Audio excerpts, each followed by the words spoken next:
আসসালামু আলাইকুম। সার্বিয়া থেকে আহাদুল বলছিলাম। সবাই কেমন আছেন? এর আগের ভিডিওতে বলেছিলাম যে সার্বিয়ার বিষয়ে কিছু তথ্য দিব। চলে আসলাম তথ্য নিয়ে। প্রথমে শুরু করব ওয়ার্ক পারমিট নিয়ে। আসলে সার্বিয়ার যেটা ওয়ার্ক পারমিট এজেন্সি বলে, এটা আসলে ওয়ার্ক পারমিট না, এটা হয় offer letter. Work permit Serbia আসার পরে এই কোম্পানির মালিকগুলা এরা ওয়ার্ক পারমিটটা করে। এর আগ পর্যন্ত তারা 3 মাসের একটা ভিসা দিয়ে নিয়ে আসে। তো এটা বাংলাদেশ থেকে এজেন্সিগুলা করে যে ওয়ার্ক পারমিট এটা সই করা, এটা ওইটা বগিসগি, এটা কিছুই না। এটা অফার লেটার দেয়, যেটার মাধ্যমে আর কি কাজের জন্য আর কি আসতে পারে। তো যাই হোক, মেন কথা হচ্ছে গিয়ে সার্বিয়া আসা হচ্ছে গিয়ে কথা। এখন আপনার এই ওয়ার্ক পারমিটটা অরিজিনাল কিনা এটা আপনি বুঝবেন কীভাবে? এটা বোঝার উপায় কিছুটা এরকমের। আপনার কয় পেজে দিতেছে এইটা কথা না, কারণ কন্ট্যাক্ট পেপার অফার লেটার অনেক কয়টা পেজই হয়। কারোটা কোনো এজেন্সিটা কোনো লয়ারেরটা আর কি।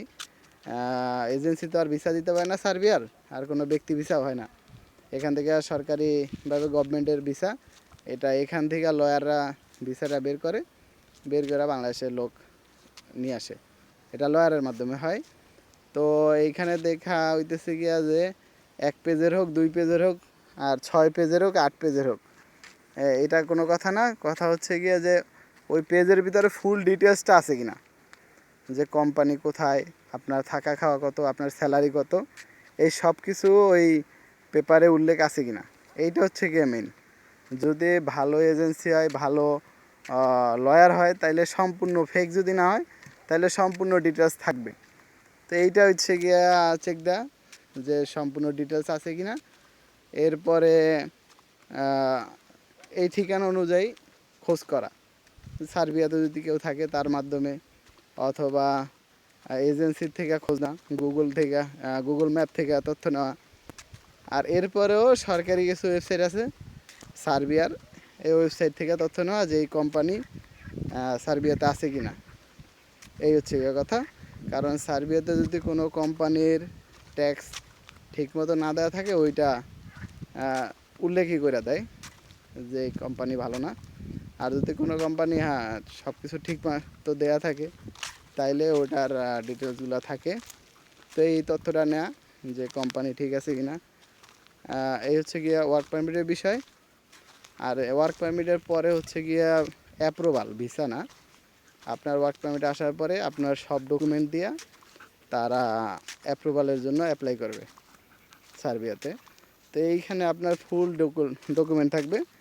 এগুলা বিমার থাকবে, অনেক কিছুই থাকবে। এগুলো এজেন্সি বুঝবে, এগুলো আপনাদের থেকে কিছুই নেবে না।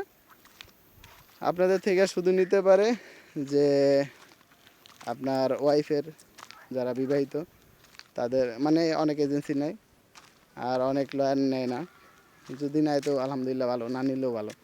মেন কথা হইতেছে কি আপনার আশা হচ্ছে গিয়ে কথা। তো অ্যাপ্রুভালটা চেক দেওয়ার সিস্টেম আছে। যখনকার অ্যাপ্লাই করে তারা একটা জিমেল আইডি ব্যবহার করে, অথবা অন্য একটা আইডি ব্যবহার করে এই সরকারি ওয়েবসাইটে ঢোকার জন্য। তো এই আইডির যদি পাসওয়ার্ড এবং আইডি আপনাকে দেয়, তাইলে আপনি চেক দিতে পারবেন, নাইলে না। তো সাধারণত এজেন্সিগুলা এগুলা দেয় না। কারণ হচ্ছে গিয়ে এজেন্সি তো আপনারা বগিচুকি বুঝাইব, অ্যাপ্রুভাল হয়ে গেছে, এইটা হয়েছে ওইটা হয়েছে, নাইলে আপনার তো টাকা কীভাবে নিব। যার কারণে এই আইডি দেয় না। তাইলে আপনি বুঝতে পারবেন যে এখন কোন পজিশন আছে। যেমন আমরা পাসপোর্ট যখনকার বানাইতে দেই, তখনকার প্রসেসিং আছে, প্রিন্টিং আছে, এরপরে ডেলিভারিতে আছে। এই সেম সিস্টেমে এই ওয়েবসাইটেও দেখা যায় যে আপনার যে অ্যাপ্রুভালের জন্য অ্যাপ্লাই করছেন, এই অ্যাপ্রুভালটা কোন পজিশন আছে এইটা দেখা যায়। আর এই কারণে এজেন্সি দেয় না এমন না। এই ওয়েবসাইটটা সরকারি ওয়েবসাইট, যেখানে আপনি লগ ইন করার পরে সার্বিয়ান ভাষা সম্পূর্ণ। তো যদি মনে করেন এখানে লগ ইন করলে এই যে ডিটেলস দেখা যাবে, এমন না। ভিতরে অনেক সরকারি সেবা আছে, সবই সার্বিয়ান ভাষায়। যার কারণে দেখা গেছে উল্টাপাল্টা যদি করে, যে ভুল করে অন্য সাইডে ঢুকে গেল, এই আইডি যদি লক হয়ে যায়, তাইলে এই যে আপনার কন্ট্যাক্ট পেপার গেছে, অথবা অ্যাপ্রুভাল হয়েছে, অথবা পারমিটটা যে দিল, এইটা ক্যান্সেল হয়ে যাবে। এইটা এজেন্সিরও আর কিছু করার থাকবে না, লয়ারও কিছু করার থাকবে না। কারণ একবার যদি মনে করেন এটা লক হয়ে যায় শেষ, নতুন করে আবার আপনার পারমিট বের করতে হবে। এই কারণে এজেন্সিগুলো দেয় না। আর এগুলো তো এজেন্সির কাজ।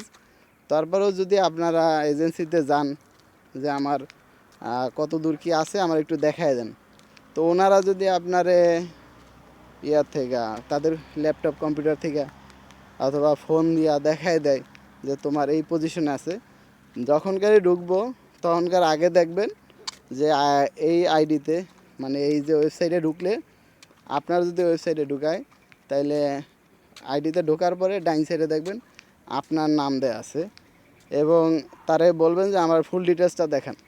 তো ফুল ডিটেলসটা যখনকার দেখাবে, কারণ আরেকজনের নাম দিয়েও তো করতে পারে অথবা ভুয়া সাইডেও তো বানাইতে পারে, এই জন্য আপনি যখনকার ওনারা কইবেন যে ফুল ডিটেলসটা দেখেন, ওনারা ওইখান থেকে ভিতরে ঢুকে আপনার পাসপোর্ট ফুল ডিটেলস সহ এই ওয়েবসাইটে দেখাইতে পারবে যে তোমার জন্যই অ্যাপ্লাই করছি, দ্বিতীয় জন্য না।